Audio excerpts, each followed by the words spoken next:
we are live on all channels. Thank you, Jeff. Mr. Chairman, we have you, Johnny Wilson, Mr. Harris. I'm working with Mr. Strother to get him logged into the Zoom meeting.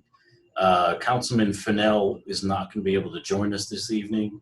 He is attending a county function this evening of something that's very near and dear to his heart. So he has reviewed the agenda. We discussed it on Friday, and he is going to be at the county this evening.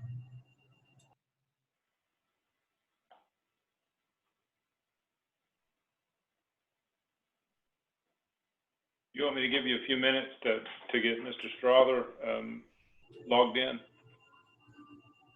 Yes, please, Mr. Puryear.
John, we are ready to go. If you wanted to get the meeting started, Albert will be joining us momentarily.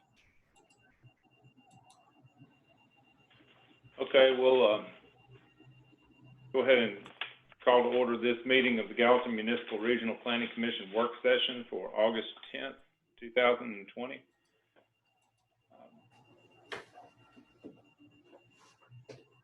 Let me read a short statement.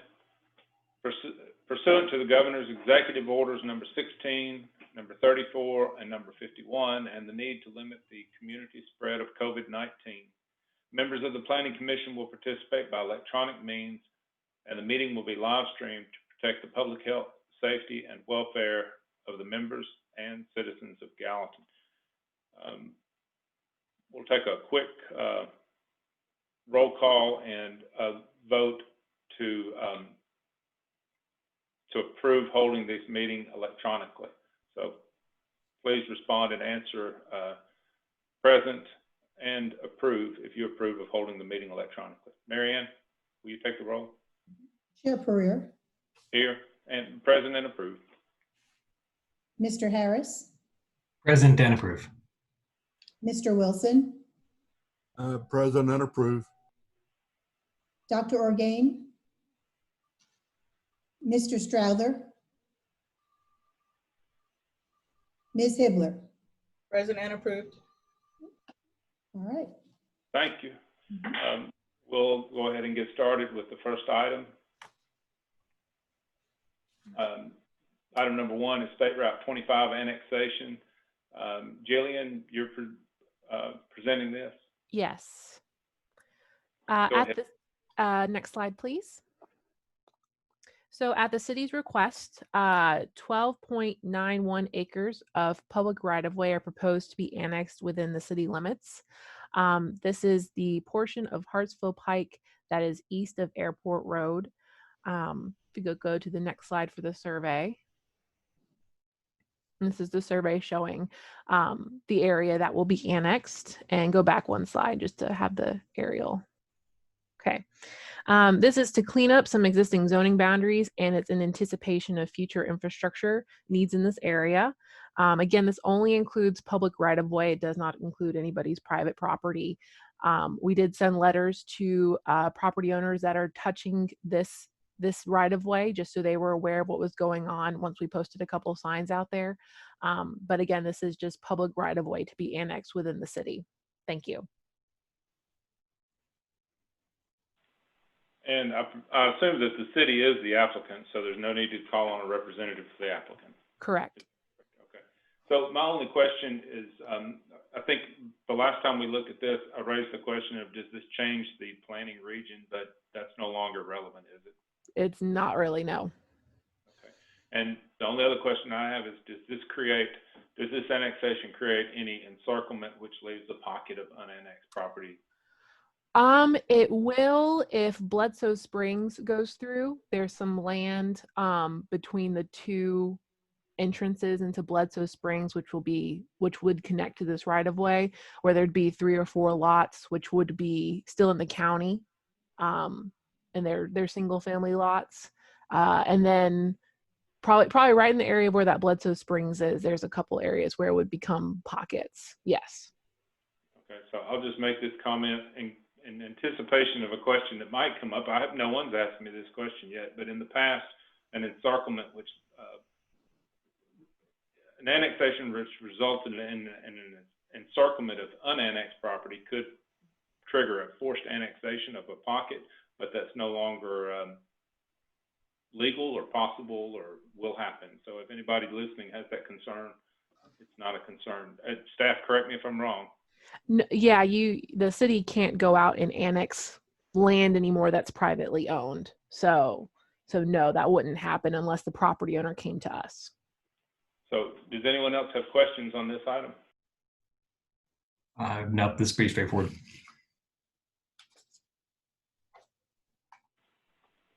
Pretty straightforward. I think we'll move to the second item.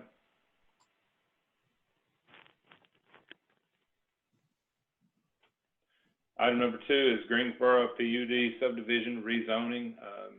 Dustin? Yes, sir. Dustin Shane, Gallatin Planning Department. So this is a request to rezone about 9.5 acres of the Greensboro Village PUD, taking it from R6 into MRO zoning. It's located east and west of Greensboro Drive, as you can see on your map. What this does is it corrects a oversight from 2006, where this parcel here I'm circling is the NGC Cinema parcel.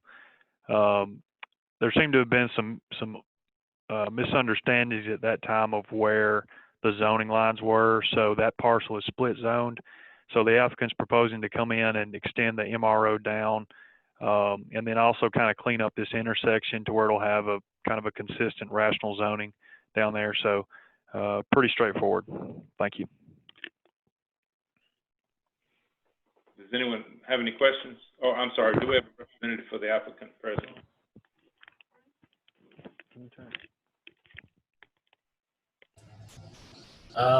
Jason, if you are on the line, if you let me know by raising your hand, or anyone with Green and Little. Mr. Chairman, I'm not seeing anyone. There's no one representing the applicant on this item. Okay. Albert, I'll say Albert has joined us. Welcome, Albert. Does anyone have any questions on this item?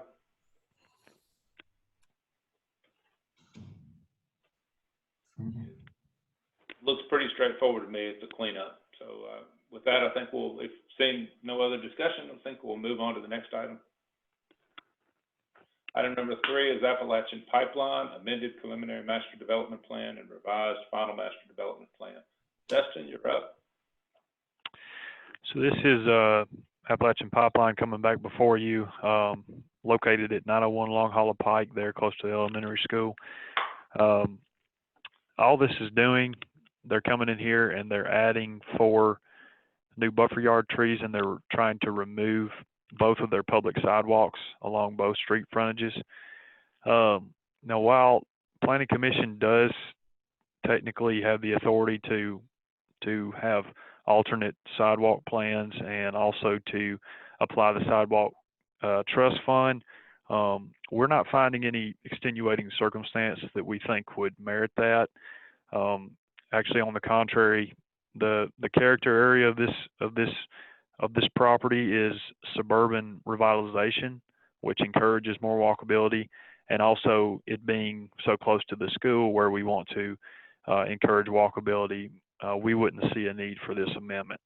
So, thank you. So do we have a representative for the applicant here? Andy, your line's been unmuted.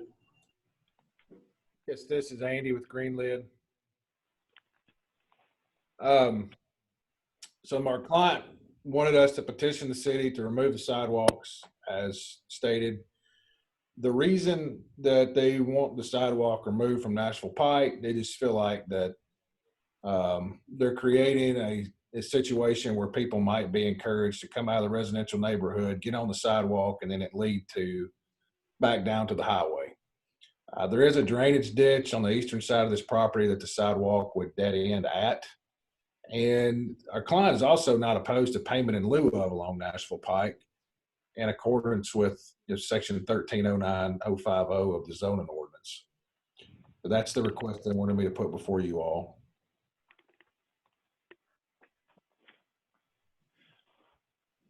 Andy, could you help me get my bearings? I can't picture where this property is. It's out next to, I believe, Howard. It's just west of the Public Works building, City Public Works building and Engineering Department. Okay. Mr. Perea, it used to be a church. Yes.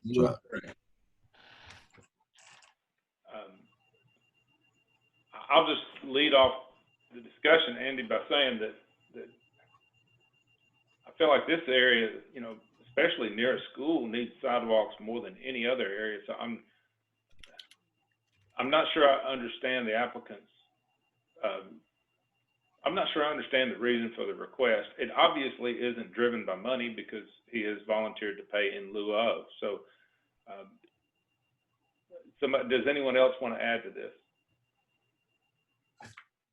Yeah, I think Mr. Perea, I give the same question. I mean, I could see it on the side street, but the Long Hollow Pike side connecting over to the school would seem like it'd be a logical place for a sidewalk. So I guess I'm a little baffled by the request myself. And they're not necessarily saying that sidewalk would not be appropriate. They just feel like that this section of sidewalk right now leading to nowhere, that's what they're getting at. And that's why they don't mind to pay in lieu of, because they're not necessarily against the ability to walk from point A to point B. But then again, these kids are going to get on the sidewalk walking to school, and they're going to have to get back out on the highway to continue on down to the elementary school. So if he pays now, and then maybe there's a grant down the road the city could use to put sidewalk in front of Howard and then construct this section. So again, he's not opposed to the sidewalk being on the property. He just feels like it would be better suited, maybe putting the money somewhere else.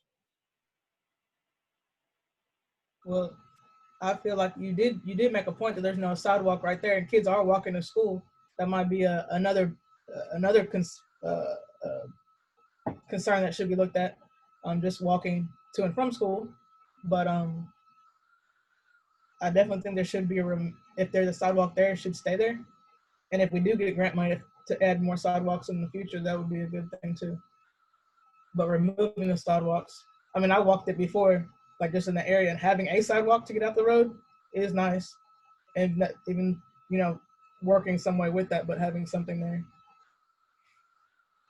I'm trying to pull up Google right now, Google Earth. Andy, did I understand you to say that there's no sidewalks on the Howard School property? That is what I had stated, yes, sir. And I'm doing the same as you are right now. There's nothing down there that would be tied into. Just wondering how the school got built without sidewalks. That's amazing. A lot of the area in that neighborhood doesn't have sidewalks, John. Oh, Correct. Yeah, there's not. You have kids walking in the road. That's no good. Yes, sir. The point of this meeting is to give you feedback. I'll promise I will look into it. I'll drive out there and look at it, but I can just tell you, Andy, at this point, I'm inclined to say we've got to start somewhere. We get the sidewalks in place and then trying to work on continuity and making sure that they connect. But you're right, there's no sidewalks in front of Howard School.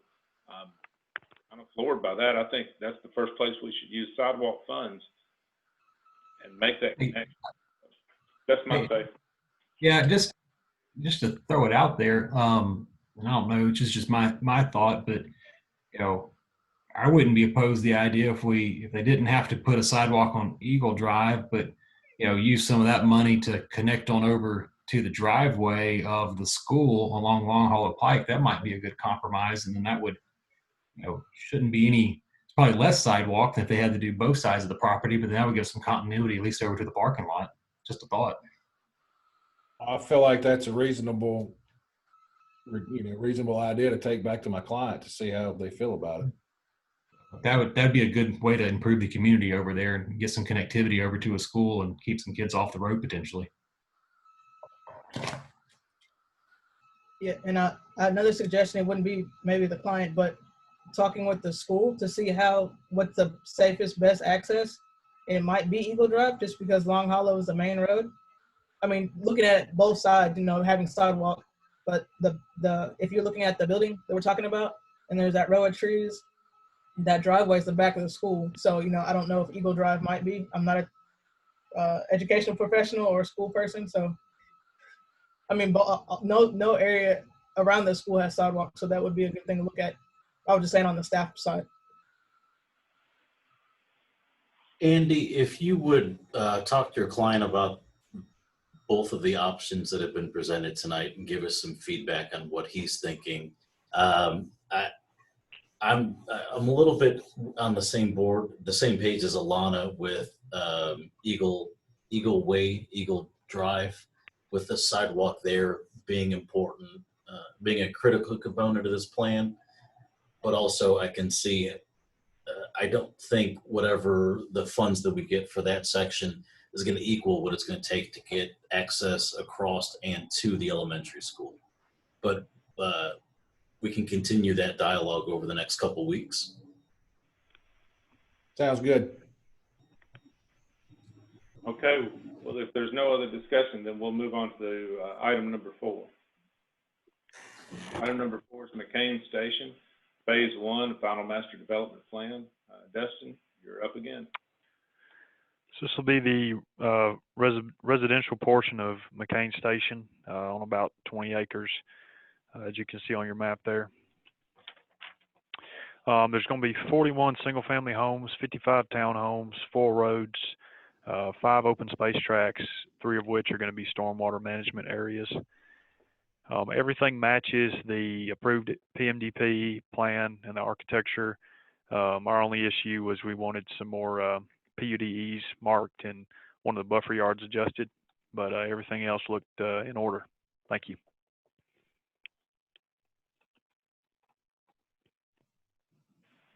Do we have a representative for the applicant present or online? Hey, Wes McGill is here with Reagan Smith. Go ahead, Wes. Yes, we received the staff comments, like Dustin said, and we're in agreement with it, and be happy to answer any questions planning commissioners might have about it.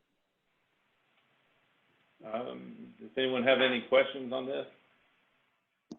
No, this looked very consistent with what we've seen before, so I didn't see any concerns with it.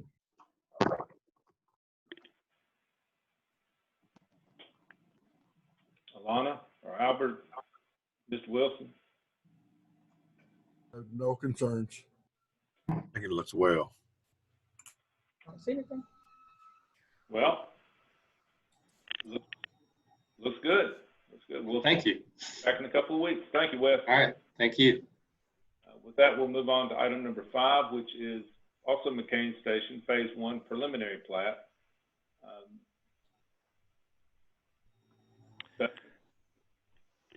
Yeah, so this will just be the preliminary plat for that same project. So like I said, everything's in order. It matches the PMDP and the FMDP you just saw. There was an issue that engineering pointed out with the stream buffers needing to be larger. So the applicant may have a comment on that, but everything else looked good. Thank you. I'd be happy to explain the stream buffers. For Gallatin zoning ordinance requires the 30-foot water quality buffer, which we are showing. TDEC does have a 60-foot buffer since it's an exceptional stream. And so we're not proposing any encroachment into that 60-foot buffer with this phase, and are going to honor that. In future phases, we may have some encroachment into that, but that would be negotiated with TDEC. And with the discussions I've had with engineering on it, they are going to want to see that if we do encroach in the 60-foot buffer, they'll require us to show that TDEC is allowing that. So we will handle that with TDEC and engineering and permitting. But again, for this phase, we're not proposing any encroachment in that 60-foot buffer. And so we're going to add a note indicating that 60-foot buffer that's required by TDEC. Wes, I had one question simply because I can't rewind. I can't go back. What was this is phase 1 preliminary plat. What was the previous one we just looked at? Was that phase what? Phase 1? That was phase 1 of the FMDP. Yeah, okay. Any questions? I'm sorry. No questions here. Just for engineering, does that satisfy engineering's concern relevant to this phase? Yeah, I talked with Aaron earlier this morning, and he is good with that note. So that's what we're looking for. All right, sounds good to me. Well, I think with no other discussion, does anyone else have any comments? With no other, we'll move on to item number 6, which is 210 and 218 Coles Ferry Road Preliminary Master Development Plan. Jillian? Yes. Next slide, please. This project is proposed to be located at the corner of Coles Ferry and Airport Road. It's the 2 vacant lots. I believe they used to each have single family residential homes on them. And they would abut and access Coles Ferry Road. And there's actually a little area of city property that's between this property and Airport Road. Next slide, please. The property, they are proposing to build 36 2-story townhomes. And this property is already zoned MRO. So this isn't a rezoning. They are just using the zoning that is already in place on this property. Multifamily townhomes are allowed on this in MRO zoning. These would be fee simple lots with private streets and open space to be maintained by the HOA. This is similar to how Oxford Station ended up getting developed, in that they had the very small lots that were mostly the building and maybe some yards, and then the rest was open space, and then the road itself was also an access easement, private street, and then it had some parking throughout it as well. We did have some comments about adjusting things like buffer yards and some of the parking to make sure they meet any width requirements. They are showing sidewalks interior to the site as well as also along Coles Ferry Road. If you go another slide. And showing their landscaping plan. Again, this is a PMDP, so it's still conceptual. There are existing tree lines along some of the neighboring properties, which also include multifamily. They actually include apartments adjacent to this property. So the landscaping plan will get more detail when this comes back with the final master development plan. Again, this is only a PMDP, so it will have to go to city council, even though there is not a rezoning request. The applicant also provided some updated architecture today, which I've included on the next slide. And they do intend to meet the 70% brick and stone requirement. They were able to get us these front elevations today, but they have indicated that they will provide more elevations to show that consistent material throughout, and to kind of dress it up, especially because the rear of these buildings, we did make a comment about that's what would be visible from the right of way. So making sure that we have some screening, we have something a little more interesting going along on the back, since that's what we'll be seeing. So they were receptive to that and did take our comments. We've had a couple conversations with them over the last week or so to get this project farther along. And I did see that the applicants are here to answer any other questions you might have. Okay, thank you, Jillian. Do you mind going back, just before we get to the applicant, going back a few slides and showing us the site location again? So I can get my bearings. Yeah, so there's the gas station at the corner right there at Coles Ferry Road and Airport Road. Okay. Know where it is. Do we have a representative of the applicant present? Yes, this is Preston Air with Wold HFR Design. I'm the civil engineer on the project. We've been working with Jillian to address city comments and be happy to answer any questions you may have. Does anyone have any questions for Preston? I do, Preston. The elevations and site plans, so you've got what looks like front-loaded garages going into the units. Is that correct? That is correct. Each unit has a one-car garage. Okay. How much distance from, I guess from the road into the garage, is there, is there enough room to park a car in front of that garage, or is this being set up to where the only way to park is to be actually inside the garage? We don't have an issue with people blocking the sidewalks or the road with their cars. Correct. There's a 5-foot sidewalk there, which will have a rolled curb on it for easy driving over that walk. So each unit will have the one-car garage inside, and then each unit will also have a parking space out in the street parking. Okay. So this is being set up where we're not encouraging people to try to park on the street in front of these units then. That is correct. Okay. Thanks. That's all I have. Other than I think the comment on the rear elevations, especially the ones along Airport Road, anything you guys do to address those up so they're gonna be so visible, it's gonna be will help you out, I think. The site plan I just saw doesn't show any sidewalks along Airport Road to connect over to the apartments. Is that not part of the property? It's not. So that is city property right there. So I know the engineering department made some comments about the potential for working between the applicant and the city to get a sidewalk installed along there, just because that is city property. Their property doesn't go all the way to Airport Road. So those are discussions that they will likely be having.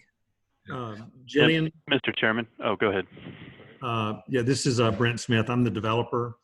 And I had a conversation and some emails back and forth with Brian concerning that triangular piece of property there. And what we're working through with the engineering and with the city is we have a new site plan that we are proposing to put sidewalk down Airport Road.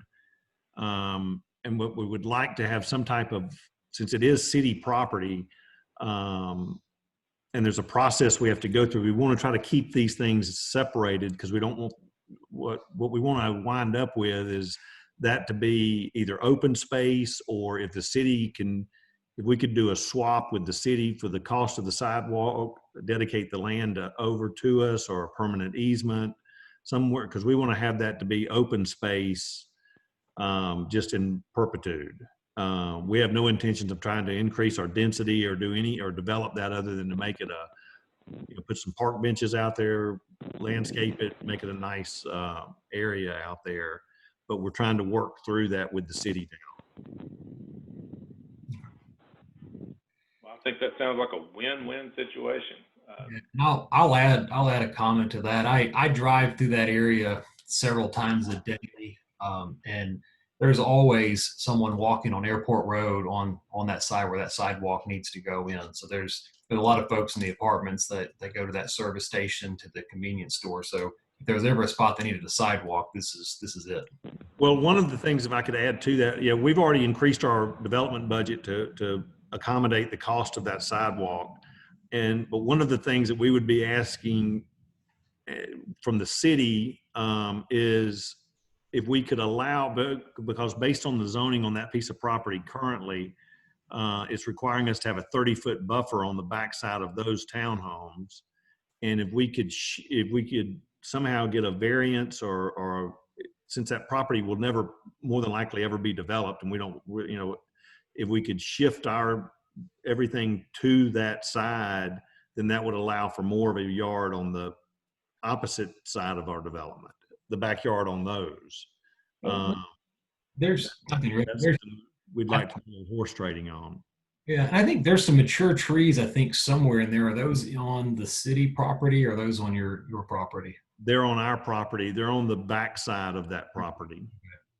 Oh, you mean, yeah, there's a few of them located there in that area. Yeah. Yeah. Okay.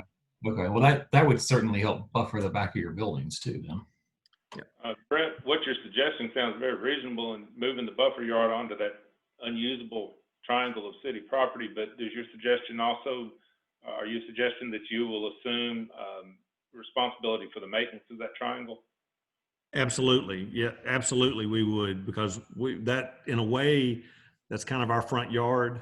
And we would absolutely want to maintain mow the grass, landscape it, put some benches out, make it a very nice area. Very good. Sounds like there's a deal should be a way to make that work out to get everybody what they need. So it's a good spot for it. About the traffic flow on Coles Ferry and Airport, where will your egresses be? It's located there on Coles Ferry at the far left side of our site plan. We just have one point of ingress and egress. Okay, Coles Ferry is 2 lanes and you got that traffic signal there. So my concern is about the afternoon traffic, things of this nature, and that it's 2-lane road. Yes, sir. I'll say, Brent, in early discussions with the city, they wanted that to be at least, I believe it was 245 feet away from the intersection, and it's that and some away. And we will have a left out and a right out and of our development, and 1 lane in. Yeah, Coles Ferry is a minor arterial, Mr. Chairman and Albert, and so the spacing on that was 230 minimum, 300 preferred. They are meeting that from the intersection, so I think that's the best connection that they can make at that point. And of course, that is the minor of the 2 roads.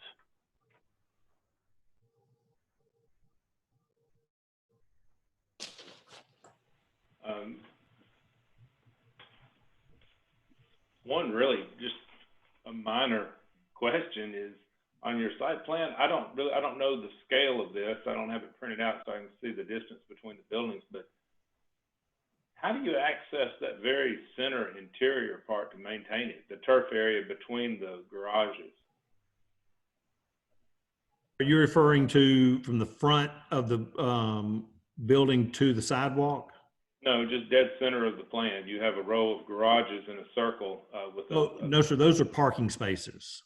The garages are actually in the building itself. Those are open parking spaces.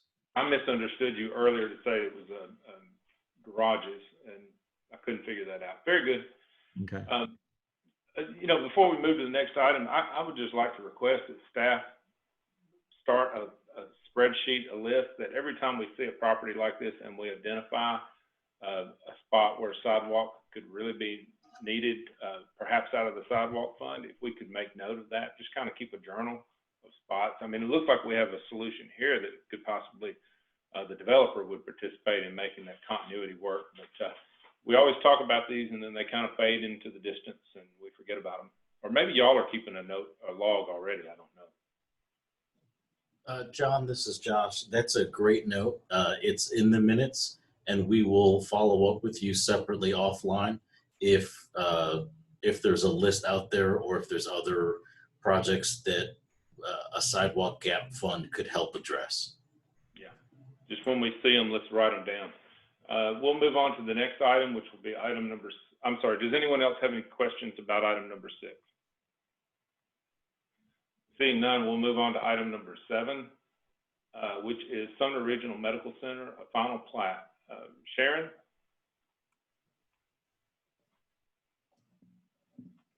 Sharon, are you online?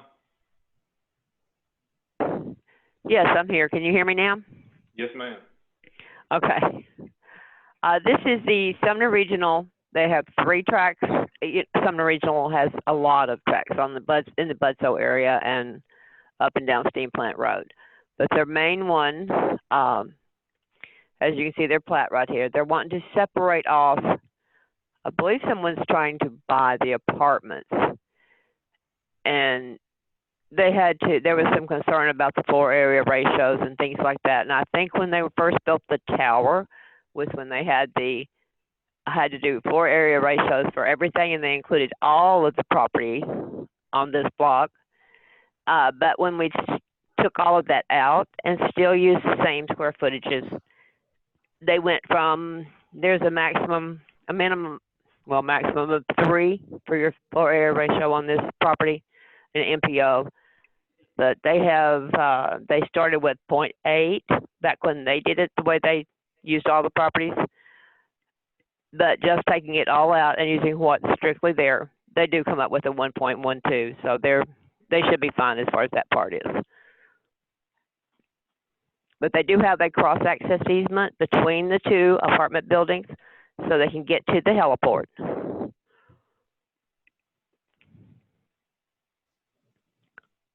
If you have any questions, I'll see if I can answer those. Okay, do we have a representative for the applicant online? Steve Bridges is going to try to be online. I'm not sure if he is or not. Steve, your line's been unmuted.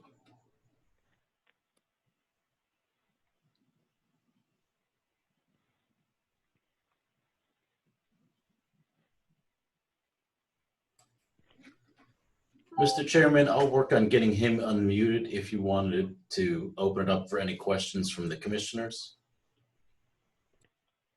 Does anyone have any questions?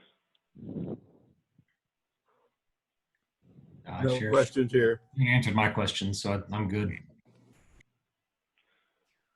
I think unless Steve really wants to say something, there's no questions, there's no concerns. So we'll move on to item number 8. All right, thank you.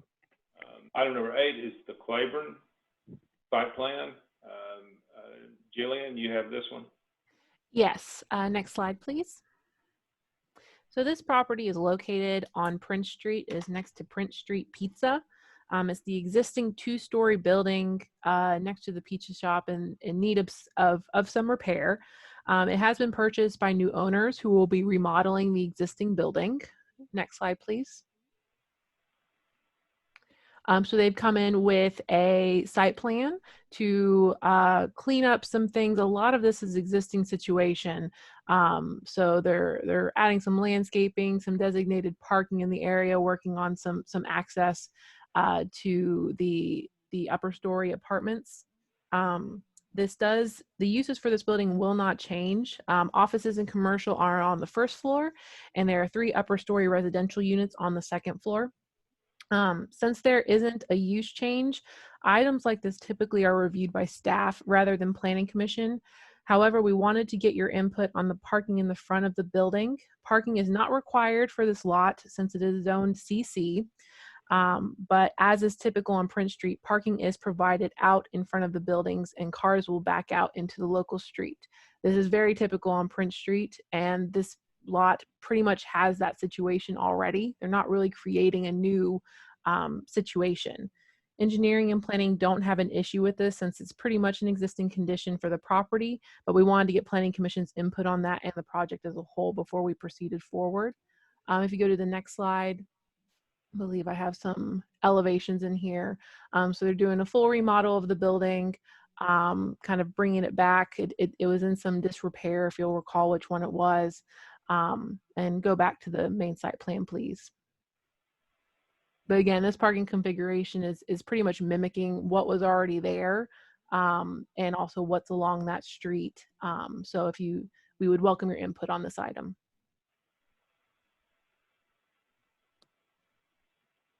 Does anyone have any questions or comments? I would say since the parking is existing and that's kind of how it is, and it's a character for that spot right there, people kind of aware of it, so it's less of a hazard thing. Yeah, I mean, looking at it on Google Earth, I mean, the properties directly across the street on Prince Street all have similar parking arrangements. So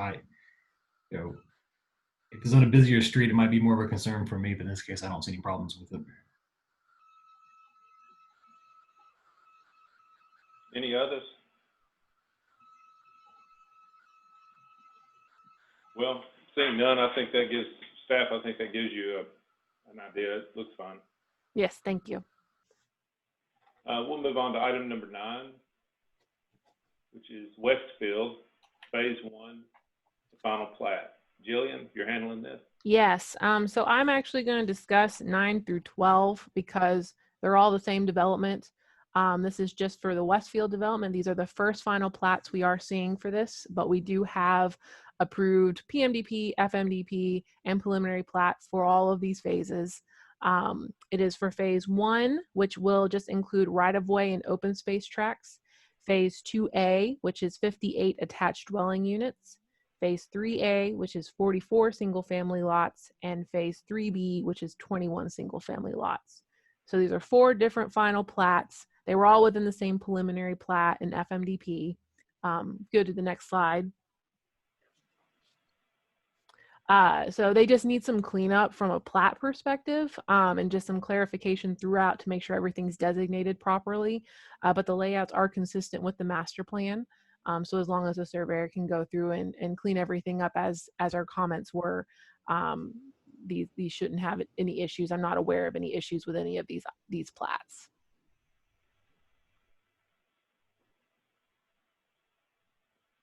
We have a representative for the applicant here. Yes, sir. Mr. Purrier, Cal Gentry. We don't have any concerns with the comments Jillian provided us with, and unless you guys have any questions, we're fine with it. Questions from members of the commission? I don't have any. This looked pretty straightforward, just reviewing it. So None here either. I don't have any.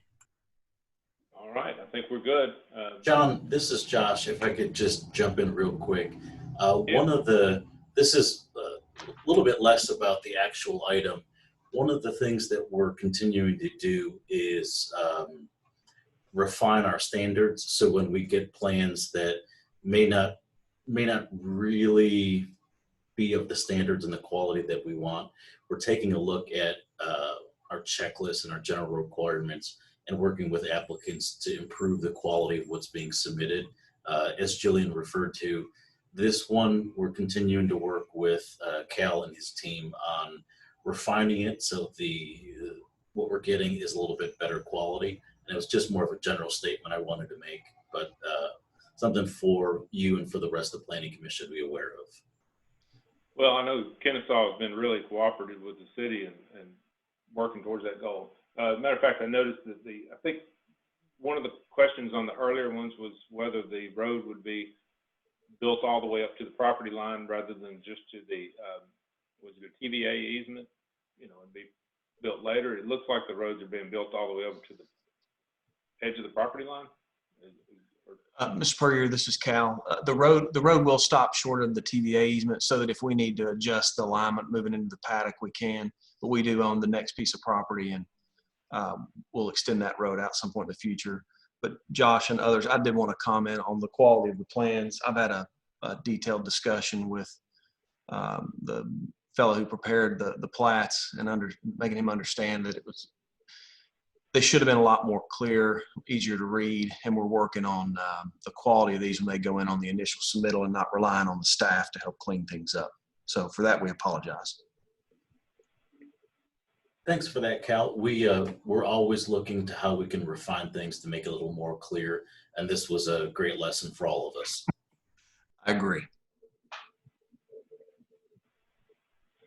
Well, seeing no other questions, you said we had, that was 9, 10. Have we seen all the slides for 10, 11, and 12? Yes, they're all the same development, so we didn't have anything particular about any of them. Okay. With that, we'll move to other business. Right away. Mr. Chairman. Yeah, go ahead. Go ahead. I'm sorry. I was going to say this is mine, engineering, so let me know when you're ready. We're ready for you, Brian. Okay, so I've got James Wright on the line.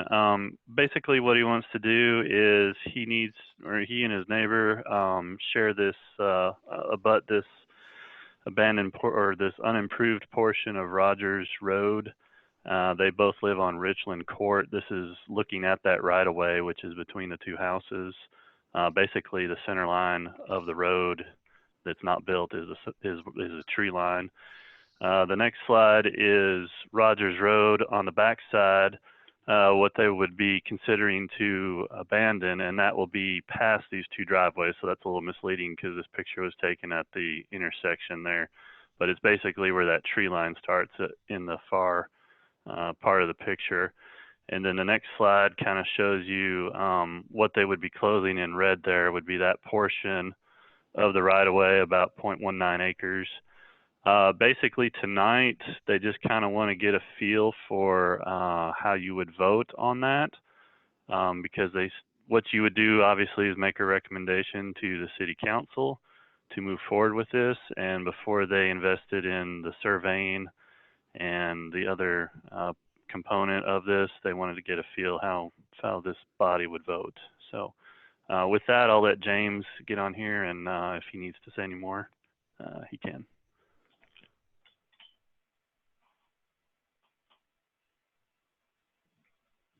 Oh, yes.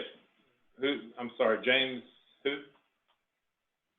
It's going to be James Wright. I don't know if he's unmuted there.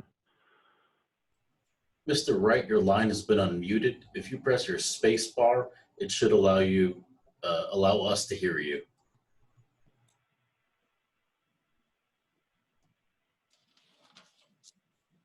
It's on mute. Okay. Mr. Wright? Yes, sir. The floor is yours. Well, I really don't know what to tell you. Just what you said. So yeah, we would like, since it. Mr. Wright, may I interrupt you for a moment? Mr. Wright, could you turn your volume down on your computer monitor, because it's getting a feedback, reverb feedback. Yeah. Okay, what about that? Yes, sir. Very clear now. Thank you. Okay, like I said,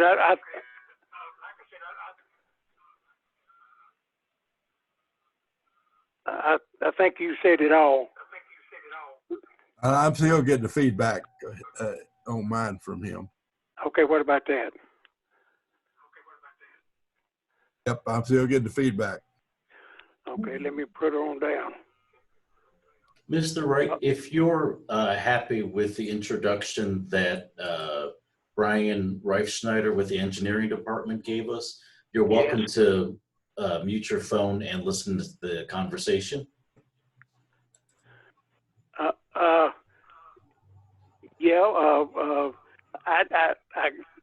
It's all messed up here. I can't understand what's going on. But yes, what you said is what we want. Well, we want to see if we can go on with this thing. Thank you, Mr. Wright. I can tell you, I've pulled this up on Google Earth, and if I understand correctly, they're just wanting to abandon that right away so that the road never punches through. if it were to punch through, it would wipe out several really large canopy trees. So this makes sense to me, if I understand it correctly. Does anyone else have any comments? I'm not familiar with this location. Somebody help me with that. This is going to be on the south side of Hartsville Pike, over kind of by the hospital. It's going to be on the east side of the hospital in that neighborhood. Okay, I'm familiar with that. I know where Richland Court is, but I'm not familiar with Rogers Road. So, question. So it's right-of-way property, so it's owned by the city at this time. Is that the way that works? Yes, Mr. Harris, that is correct. Okay, so if we abandon it, then how does that? Does it get sold to the adjacent property owners, or are we giving them the property? How does that work? So that is a tricky question, and I had this discussion with Nick on the previous item for Coles Ferry, that triangular piece. So basically, if the city was dedicated the right of way, or the city acquired the right of way, basically they would be able to release it without much of a cost associated with it. But if the city had to actually purchase the right of way, or take the property owner to court and have a judgment passed on it, then the city council would determine a cost associated with recovering those costs. So that's kind of probably not the answer you wanted, but that's kind of how it works in the past. No, yeah, I understand that. And I'm not saying if there was a place where it made sense to abandon a right of way, this one makes all the sense in the world. I don't know, with the property owners, that's getting them a larger yard that's got to have some value to the property. Have they offered to pay the city anything for the property, or just asking us to give it to them? I think they're just at this point asking us to give it to them, and I think that would be okay. We'll let the city council, basically you just make a recommendation to move it on. We'll let the city council determine if it needs to have a dollar value attached to it. But now I think there is I'll just finish with this real quick. I think there is a utility that runs through there, so there will still be an easement that the city will own for that utility, but they will own the land. They'll have to have a plat recorded to revise the lots and split it between the two of them. Brian and John Freer, would that easement, would that be a PUDE? So would it retain the rights for the city to address drainage concerns? I don't know what the topography is there if the water runs down Rogers Street towards Richland, but would we still be able to do drainage improvements if necessary? Yes, we would retain a PUDE on that.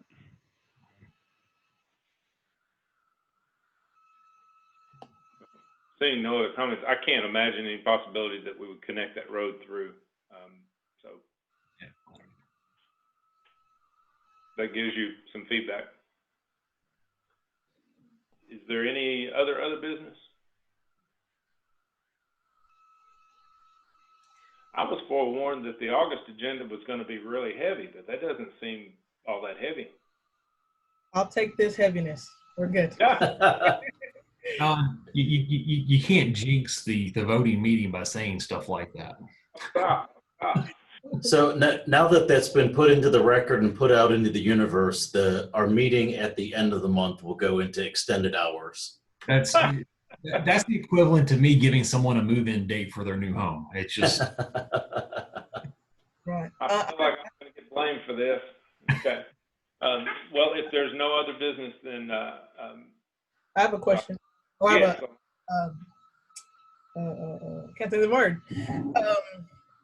I ask of the staff.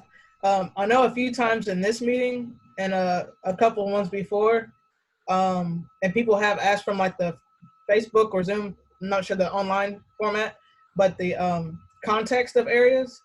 Is there a way that we can have, like how we have the site plans like on the project part, but have a zoomed out area of Gallatin where it is and then go into the site part? So like this picture on the screen right now, having it zoomed up so you can find out what part of the city it's in, just for people who are watching along. but just having with the different things we do present, just because people are asking questions now and able to see it. Yeah, we should be able to look into doing something like that. Just to give a just overview of what part of Gallatin, and it will help us too if we're not familiar with certain streets. We can see what we can come up with. Y'all are awesome. Thank you. Billy, I would just suggest if you could have a second browser open and use Google Earth just to zoom in. That's what I've been doing, is typing in the address of these things. That's what I do. So what I have right now up is just a basic Google map of the community. If there's ever any questions from any members of the commission or from the applicants, we can pull this up. You just have to let us know. We can work on refining our map so they give you a little bit better idea of the context of the area, because every one of the items is introduced with a map. But we can pull them out a little bit to give you a better idea of the feeling of where the project's located within the city. Okay. I have one last bit of other business just to bring up. The training points we're required to get each year, is that on a calendar year basis, or is that on a type of a fiscal year basis? Have we covered those for the year? Mr. Puryear, this is Josh King. They are covered on a calendar year basis. So we have some training opportunities that are available to you digitally through MTAS, which do cover your 4-hour training requirement. We've also been working, not that diligently, but we can get it restarted again on creating some sort of a digital format similar to what we did with, I believe it was the end of the April work session, with an additional legal training from a practicing attorney to cover the legal hour credits that are required for the Planning Commission. Okay. Pretty good, because I don't mean to sound like a pessimist, but from everything I'm being told, I don't foresee us resuming in-person meetings before the end of the calendar year. We are continuing on the governor's executive order and the orders of this mayor of the city of Gallatin, and we are watching that as closely as anyone else. Okay. Thank you. If there's no other business, we will adjourn and be back in a couple of weeks. Thank you. Thank All right, see you everybody. Have a great night. Everybody be safe and blessed. you.